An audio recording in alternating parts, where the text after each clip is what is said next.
नमस्कार, मैं प्रोफेसर रजत हमारी वीडियो सीरीज़ रोग निरोग में आपका स्वागत करता हूँ। ये हमारी वीडियो सीरीज़ का एक नया सीरीज़ है जिसमें हम लोग अलग अलग बीमारियों के बारे में बात करेंगे। वो बीमारियाँ क्यों होती है, क्या होती है, कैसे होती है, क्या कारण है, उसके रोकथाम के लिए क्या करना चाहिए, बचाव कैसे हो सकता है, कौन सी दवाइयाँ खानी चाहिए। तो हर एक चीज़ के बारे में हम लोग इसमें थोड़ा थोड़ा करके देखेंगे। मतलब मोटा मोटी एक बेसिक जो होता है उस बीमारी के बारे में पता चल जाएगा। तो आज का जो हम लोग का बीमारी है वो है टाइफाइड फीवर। टाइफाइड फीवर एक बैक्टीरिया होता है साल्मोनेला टाइफी, उसके वजह से होता है। इसको एंट्रिक फीवर भी बोलते हैं। टाइफाइड फीवर होने का सबसे बड़ा कारण होता है जो दूषित खाना होता है या फिर जो दूषित पानी होता है उसके वजह से होता है, यानी कंटामिनेटेड फूड एंड वाटर की वजह से ये चीज़ होता है। उसके अलावा अगर हाइजीन मेंटेन नहीं होता है तो भी टाइफाइड फीवर होता है। पर्सनल हाइजीन, सराउंडिंग हाइजीन हो सकता है। जहाँ पर हाइजीन प्रॉपर तरीके से मेंटेन होता है, सारी चीज़ें साफ़ सुथरी होती हैं, खाना प्रॉपर तरीके से बनता है, वहाँ पर ये बीमारियाँ कम फैलती हैं। टाइफाइड फीवर होने के अलग अलग कारण हैं। टाइफाइड फीवर का अगर लक्षण की बात करें तो दो तरह के इसमें लक्षण देखने को मिलते हैं। एक होता है अर्ली सिम्टम्स यानी प्रारंभिक लक्षण, और एक होता है आपको लेट सिम्टम्स यानी कि बाद के लक्षण। तो जब का अर्ली सिम्टम्स है उसमें स्टार्ट होता है बुखार से, हल्के हल्का बुखार होगा और जैसे दिन बढ़ेगा वैसे बुखार तेज होता जाएगा, पूरा बदन फिर लहकने लगेगा, 104 डिग्री फ़ारेनहाइट तक बुखार हो जाएगा। उसके अलावा पेट में दर्द होगी, डायरिया हो सकता है, भूख मर जाता है, ठंड लगता है। किसी किसी केस में ऐसा भी होता है कि बहुत ज़्यादा वीकनेस हो गया, क्योंकि जब टाइफाइड होता है तो प्लेटलेट्स जो है बहुत गिर जाते हैं, उसकी वजह से वीकनेस होता है, कमजोरी लगती है, बॉडी का लड़ने का क्षमता कम होने लगता है, मसल्स में भी पेन होने लगते हैं। और जो आपको लेट सिम्टम्स है उसमें आपको बुखार दिखता है, सर दर्द दिखती है और सेप्टिक कंडीशन देखने को मिल सकते हैं, यानी सेप्टिक हो सकता है किसी को। इसलिए टाइफाइड को ट्रीट करना बहुत ज़रूरी है। टाइफाइड के जो लक्षण हैं हर इंसान में अलग अलग होते हैं। ऐसा नहीं है कि जितना मैंने बताया वो सारे उन सब में आपको मिलेगा, ऐसा कुछ नहीं है। किसी में कुछ होगा, किसी में कुछ होगा, आपको लक्षण अलग अलग होंगे। टाइफाइड फीवर के पर्सन टू पर्सन वेरी करेगा। अगर इसका फैलने का बात करें कि होता क्यों है, क्यों फैलता है, तो सबसे बड़ा रीज़न है पानी। टाइफाइड का जो बैक्टीरिया है वो पानी में काफ़ी लंबे समय तक रह सकता है, तो कंटामिनेटेड वाटर की वजह से, दूषित पानी की वजह से वो फैलता है। अगर पानी ट्रीटेड नहीं है तो ये फैलेगा। कहीं भी जा रहे हैं, कोई भी पानी पी ले रहे हैं तो उसकी वजह से ये फैलता है। उसके अलावा साफ़ सुथरा खाना नहीं होने की वजह से भी ये फैलता है। जैसे कहीं भी गंदगी में खाना बना, वहाँ साफ़ सफाई नहीं थी, सब्जी ठीक से नहीं धोया गया, चिकन मटन ठीक से नहीं धोया गया, अनकुक्ड रहा चिकन मटन, तो वहाँ पे भी फैलने का एक खतरा बने रहता है।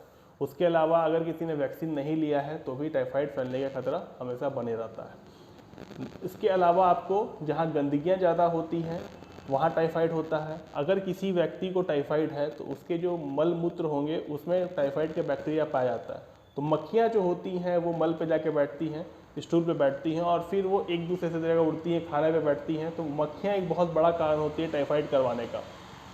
इसके अलावा आपको देखने को मिलता है कि जो व्यक्ति को टाइफाइड है, अगर आप उसके कांटेक्ट में आते हैं, उसके पर्सनल बिलोंगिंग्स को यूज़ करते हैं तो टाइफाइड होने का खतरा बढ़ जाता है। इसलिए जब किसी को टाइफाइड हो तो उसको आप जो पर्सनल चीज़ें हैं उससे दूरी बना लीजिए, उसको अलग कर दीजिए, उसका खाने का बर्तन तक को अलग कर दिया जाए तो बेहतर होगा।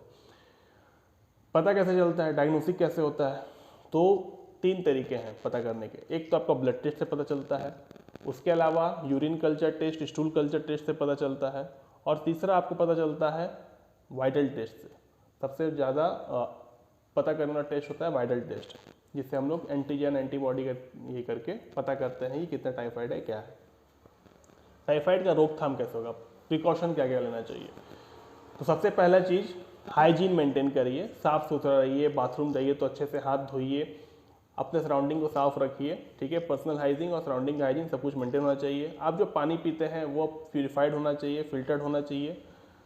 उसके अलावा जो ह्यूमन वेस्ट है, मलमूत्र जो है, उसका डिस्पोजेबल अच्छे से होना चाहिए, खुले में शौच नहीं करना चाहिए, शौचालय का यूज़ करना चाहिए।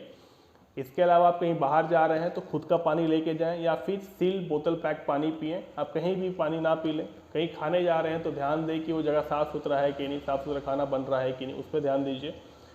उसके अलावा वैक्सीन लीजिए, और जो आपका घर में खाना आता है जैसे सब्जी आया, चिकन आया वगैरह वगैरह, उसको अच्छे से साफ़ सुथरा करिए। तो ये कुछ प्रिवेंशन है टाइफाइड के लिए।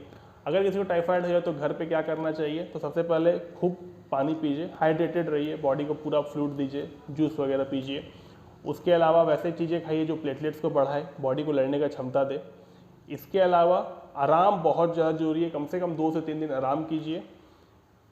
और तला भुना मसालेदार खाना ना खा के सिंपल सा खाना खाइए, जैसे खिचड़ी वगैरह खाइए, दाल भात खाइए, ठीक है। इस तरह से कुछ चीज़ें करिए।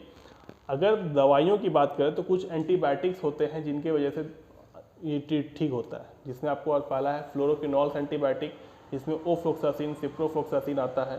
उसके अलावा आपको macrolide, azithromycin, clarithromycin, cephalosporin antibiotic, सिफ्रोक्सिन, सिफिट्राइक्सोन, कुछ एंटीबायोटिक है जो उसको ट्रीट करते हैं। सिफेक्सिन भी आपको उसमें आता है।